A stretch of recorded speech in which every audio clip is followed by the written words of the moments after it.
Hello, everyone. This is Ray Savage with Cambium Networks. Thank you for joining us today for this webinar on education capabilities.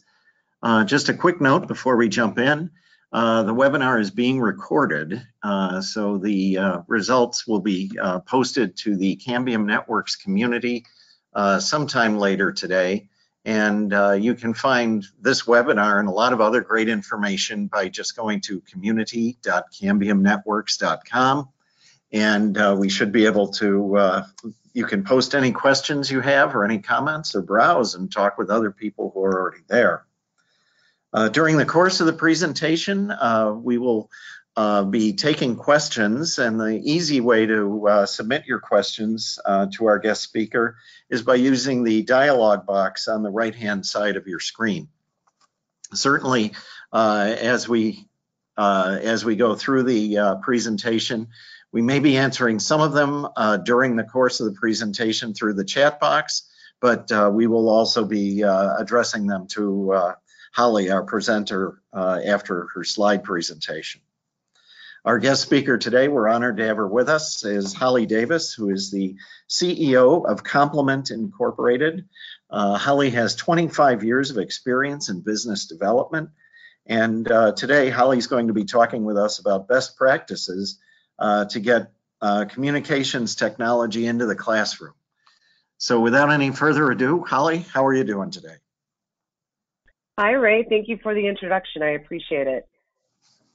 Great. We're glad to have you with us, and we've got a bunch of people online. All right. Excellent.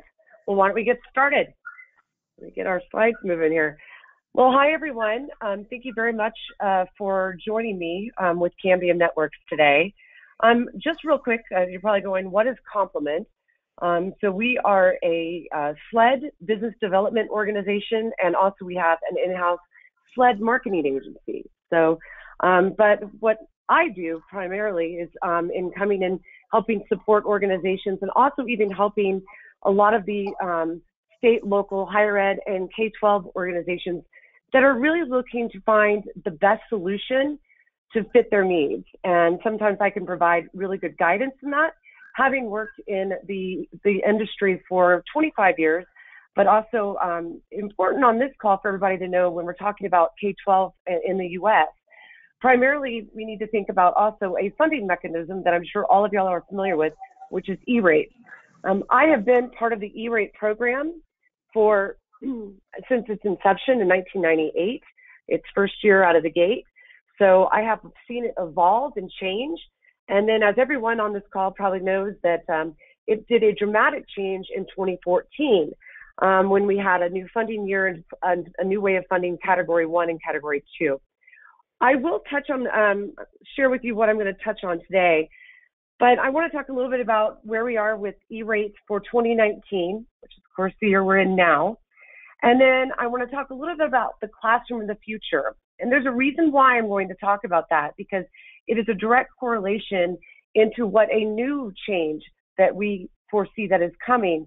And that is the lifestyle of this new Category 1, Category 2 kind of delineation that happened in 2014. We're now coming up to that fifth year, and everybody has a lot of questions about what's going to happen in 2020. Now, I'm not saying I have a crystal ball. I'm going to be able to give everybody absolute information, but I can give you some guidance to some things that have been discussed and talked about, with the FCC and also at the level of going to Congress and trying to get more monies and funding for our classrooms. And really to support that classroom of the future. And I'm going to talk about some things that we see that'll be in that classroom of the future, some technologies that you may not have thought of, or you may actually be considering or working towards today. And then, of course, we're going to go into talking about making the most of your E-rate funding, which is really important.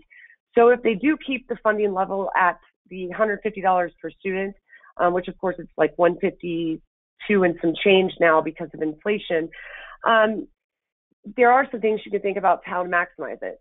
But being really smart with your funding ability in this new year is going to be also critical, because if there are monies reallocated and they're going to put more money per student, it's going to be really important for organizations to be able to really be smart about how they can build their networks and also that Wi-Fi connectivity that is such a great demand in the next e-learning environments that we face.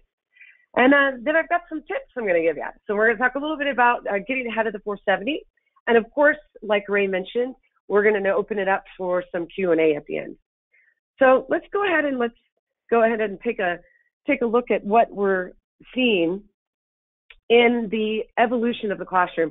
I know a lot of y'all have always heard, I think we always talk about e-learning environments, right? And it's like such a buzzword. And then we talk about, future-proof networks, future-proof classrooms. But really, it's not that, it's evolved.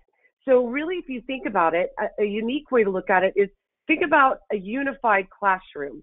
And they're really, truly personalized learning environments. It's going to be very interesting. You're going to be seeing where biometric scanning is going to be taking place. So the first instance when a child walks into a classroom, they're going to be scanning in, and it's no longer the old-fashioned form of attendance. And then, of course, you have greater parent engagement. And when I talk about that, that means what if you were real-time as a teacher, able to be in a classroom and provide an assessment, or even if you had to do or needed to do real-time discipline check-ins. A lot of times students will bring home a sheet of paper at the end of the day or a document saying how that child performed. But what if a parent could actually check in and be able to get how their child did, and the teacher can relay that to the parent? You're actually going to see there'll probably be some things through AI that are actually going to be around that, which is pretty cool. Where you can actually say, hey, Alexa, or hey, Google, whichever one you prefer to have in your household. Those types of AI interactions would be able to have connectivity to the teacher and the classroom. Some really forward-thinking ways of a future classroom. And then, of course, I know we all talk about virtual field trips, but I think we're going to see more and more of those in a classroom environment. But if you're going to have that type of engagement, think about the kind of network infrastructure that needs to be in place. And think about the ability for your access points to even to be able to scale to support these types of new technologies that are truly going to be adopted. And the evolution of how we've seen the growth from this change with an E-rate funding in the first year of funding, which was 2015. What's really interesting is we're just getting classrooms up to speed as far as their service. And we haven't even really evolved to really getting even the whole network refresh to a level that really provides this opportunity to have the new future game learning and the devices for game learning, all the different interactive devices that you have with the touch screens and the tablets. There's so much that's going to be evolving inside that classroom, and the ability for a classroom to teach in different ways. And really truly be unified as a whole, from a parent, staffing, student integration and communication, and have a really positive learning experience. And so being able to provide a personalized learning environment is going to require that networks are much more advanced than what they have been funded to be advanced today. So that brings me to my next topic. So when we think about the evolution of the E-rate program, in 2015, you saw a huge uptick when everybody took advantage of that funding. And I don't know if you've ever asked yourself or even looked at the statistics, but the number one thing that was upgraded in that year primarily was a lot of switches and access points. Everybody's infrastructure was failing. Just like we talked about the roads and the bridges that are failing today, the same exact thing was happening back then in 2014. That was why they had this demand to change the E-rate program and the way that it funded the infrastructure in the classroom. So knowing that a lot of that happened, about 42% of all the school districts out there, schools and libraries, took advantage of upgrading their Wi-Fi. Now, what's important about that is, what do you think now is going to happen come 2020? There's going to be a huge uptick and an ask for refreshing those access points that are now already outdated. Because we all know the life cycle of technology today is 8 to 12 months and sometimes even less. if you think about how often, just look at how often Apple upgrades their software. You have same things happening. But another unique thing that has happened in this evolution since 2015 is you've also seen more and more school districts and libraries who don't have the IT administrative staff to support them are really taking advantage of now the MIBs, so those managed internal broadband services. So I would say if I was a school or library and I don't have that IT infrastructure from a resource perspective to help me manage that, I would really truly be looking at in moving into 2020. And when I have new buckets of money to refresh my network, what is going to be important to me is I'm definitely going to want to think about maybe getting with someone that can help me from a managed service perspective. Have someone help you manage your wireless network, or manage it yourself. Excuse me, you have options. And there's a lot of ways for you to approach it. And I'm going to give you all some tips that we can actually consider and think about. But let's talk about funding availability for moving forward.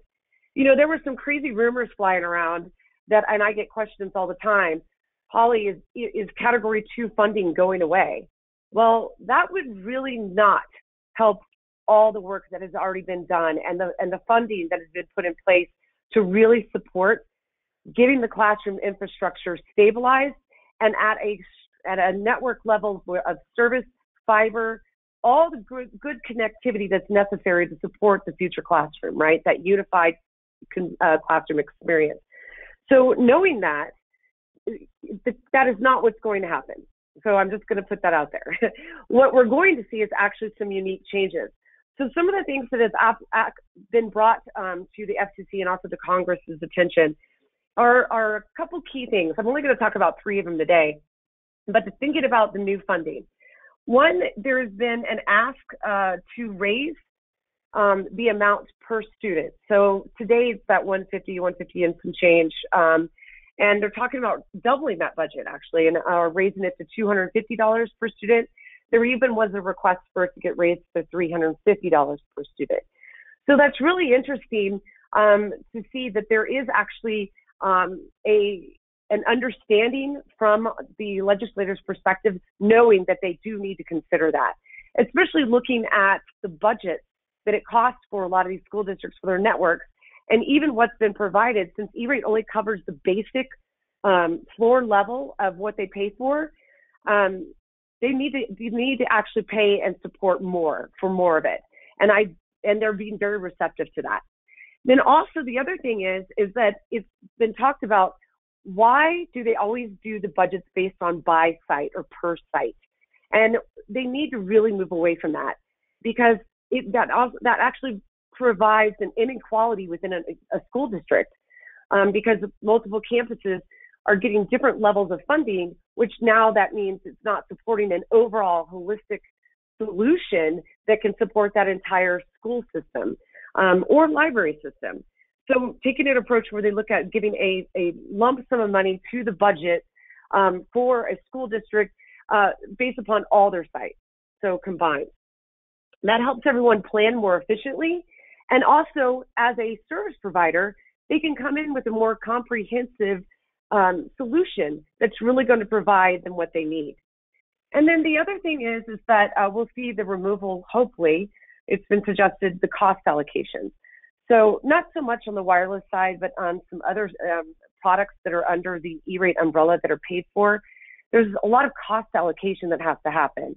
And that just provides a lot of confusion, because there's a lot of things that are required that need to be monitored and maintained on a network, that if it's not paid for under that rule of the basics for E-rate funding, then we get into a challenge where how can you demand that you have a secured network and it's not being taken care of because the school district can't afford to pay for that portion that's been cost allocated out. So some really unique things that have been presented that hopefully that legislation and the FCC will all take in great consideration on helping the funding availability for moving forward into 2020 be of a greater success with this program, and really help us get our students in every classroom across U.S. territories to have that unified classroom learning experience. So the next thing is that I want to talk about is taking some things into consideration. Now, some of you on this call, or I hope everyone on this call that is involved in E-rate, knows and understands the SPY method and the BEAR method.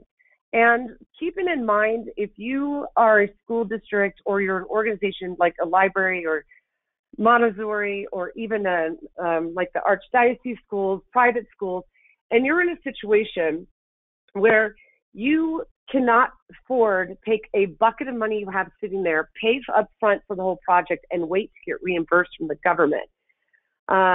That's a BEAR method. That's a very clean way of processing your invoicing.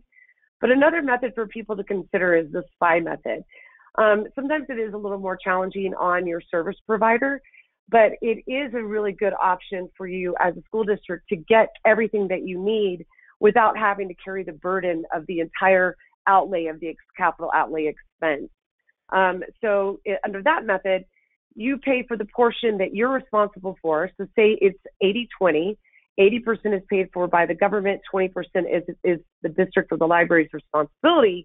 Under the SPY method, you would only be responsible for funding the 20%, and the government will then reimburse the service provider, that partner you work with. They would fund them directly through the E-rate program. So that's one thing to take in consideration, right, is if you're going to file a 470, do you do SPY or BEAR method? And then remember a couple other key points here is not all products are, not all of the products that we have out there, when you think about, like, say, let's take access points, for instance. One manufacturer of an access point may not necessarily have the same warranty and licensing rules as another. And so that's one of the things, and yes, I'm going to give a plug here for Cambium Networks, but I love that they do not charge for that licensing fees.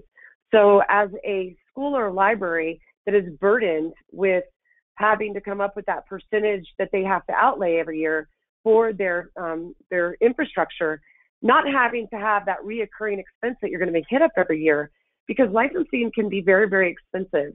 So take a look at all the manufacturers you work with and ask questions. Ask really what are the things, the benefits of your product, especially the ongoing reoccurring costs. So those recurring costs are the ones that are going to be the ones that can weigh on you and on your budget moving forward. So be sure you talk about that. And then remember, 28 days of having a 470 posted is just the beginning. So take your time. If you file early, you could actually have a longer window where you could truly evaluate all of your the responses to your bids. So if you put a 470 out there, you could do some really unique things that are allowed under the program. Like, for instance, you could do your due diligence in advance and actually do a down select. So say you put out your bid, you posted it, and after an end of 28, 30, 35 days, you down select 3 to 5 organizations that scored under your weighting policy most efficiently. You can look at those vendors and say, we want you to come in and do a demonstration. And we want to see side-by-side demonstration, or you want to do individual presentations where you sit there one day and all the vendors come in and they sit down and they present to you and they show you what they have to offer. So that is something that you are allowed to do. You're also able to do a demonstration. I'm going to talk about that in a minute, prior to filing your 470, which is something they hadn't really given the rules on before. But also really pay attention this year to what's going on with the FCC and what's going to happen with the new funding rules for 2020. I would say we're probably going to hear something this summer. And then, of course, the eligibility rules list always comes out in the fall for the product. But I have a feeling that that'll all come in unison together this year. So some things to consider there. Take advantage of demonstration opportunities. Now, what I mean by this is that if you want, get a demo prior to even posting your 470. Go out there and look at the solutions that are available for what you're looking to do.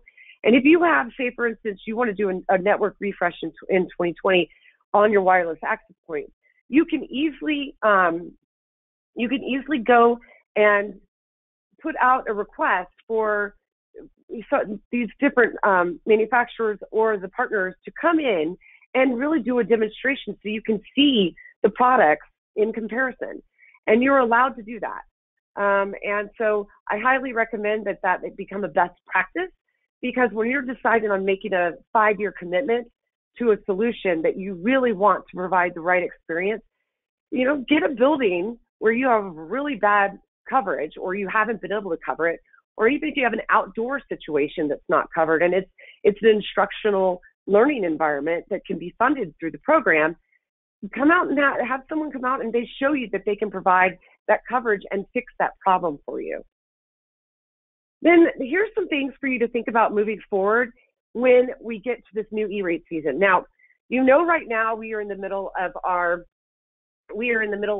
the closing of E-rate for 2019. What I mean by that is on March 27th is the last day of 471 can be filed.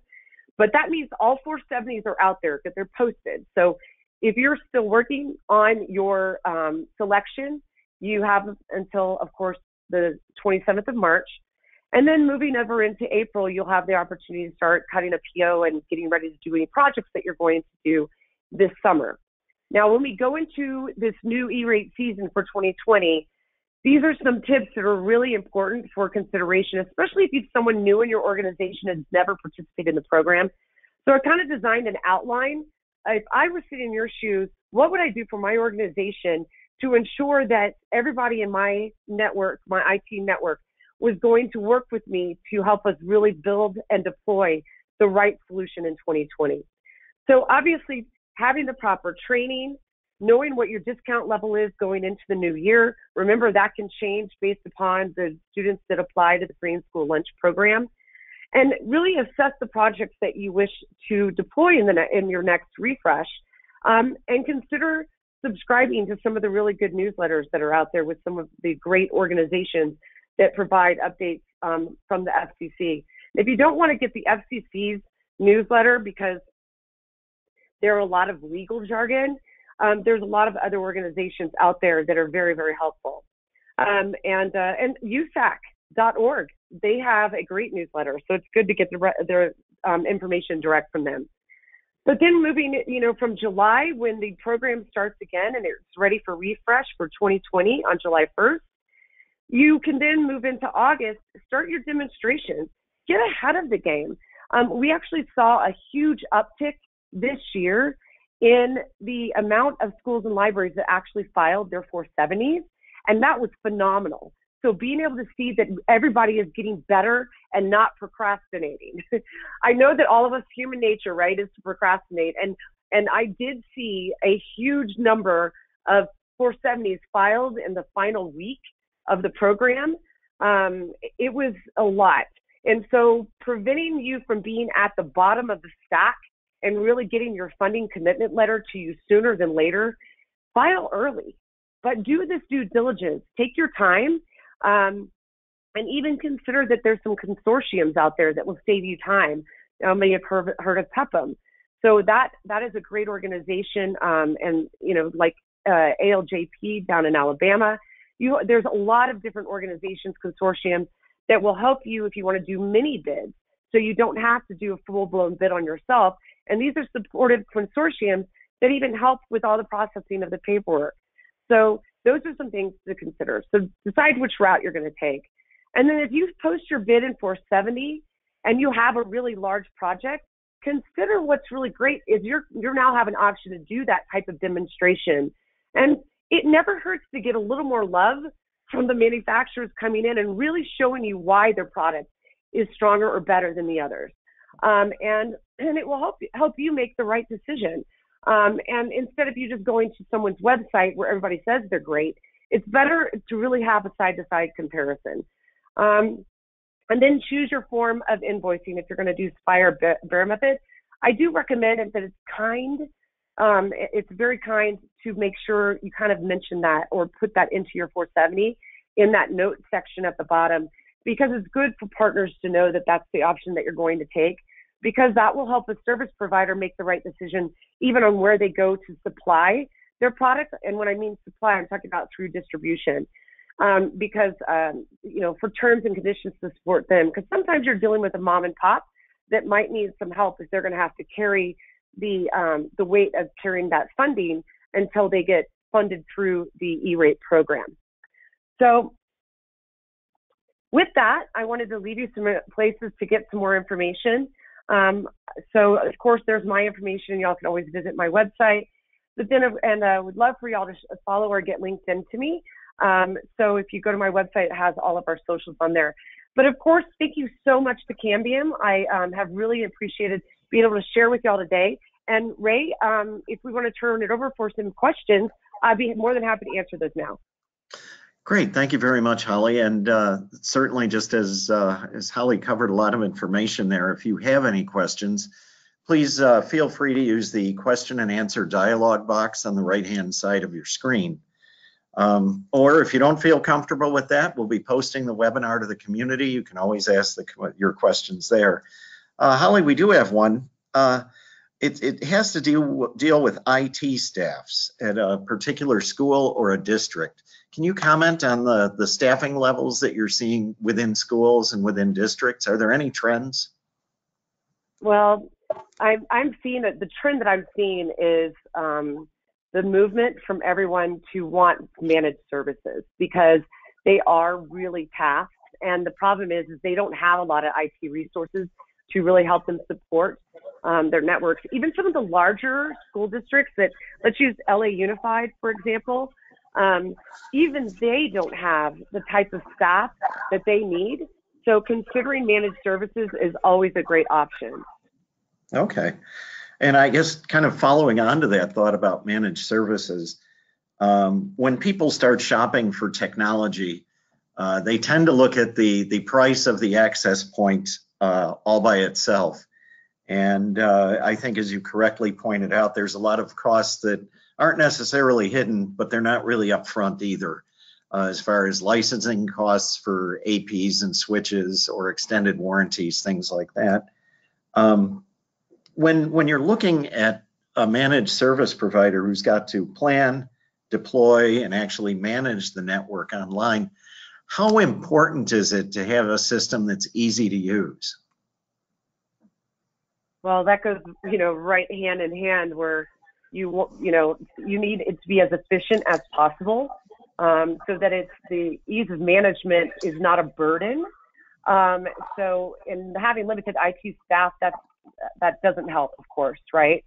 And so having those abilities to maybe not even have to be in front of the computer at the office, and having other ways that you can manage even from your phone, or even making it easy for installation. We can't forget about that.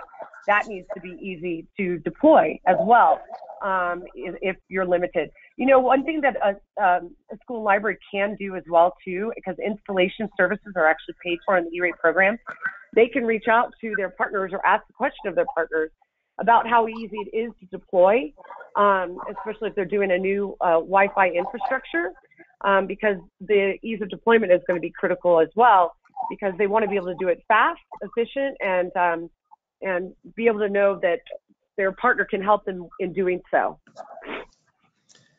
Great. And one other question, you were talking about get a demonstration and a live demonstration, and that's a great way to go. But a lot of people are pressed for time right now. It's just I guess some folks might consider that that sort of a competitive demonstration might take days or weeks. Any comments on how long that takes, or how can you get a good checklist? Well, you could do in a couple ways. You could do a demonstration. I've seen these done before, where you go into a room and you have like multiple laptops and devices that are all turned on, and you look with that manufacturer to see how well it handles that traffic. That's one way you could do it, where you can go in and just do a lab environment like that. That could take you half a day, maybe even longer, depending on how detailed you want to get. But you could also simply ask a partner that's in your community to send you a few access points, maybe switch, some things like that you would need to just test it on your own. I know your product is really easy to do that, so it wouldn't be hard for someone to ask for a couple APs to test. Now, you can't gift anything, so that's not under the program. You can't there's no there's no gifting of product and things like that. So I would recommend that just make sure once someone tries the product or does a demo on their own, that you make sure you get that product back, or that you return it back to them after you're finished with the demonstration.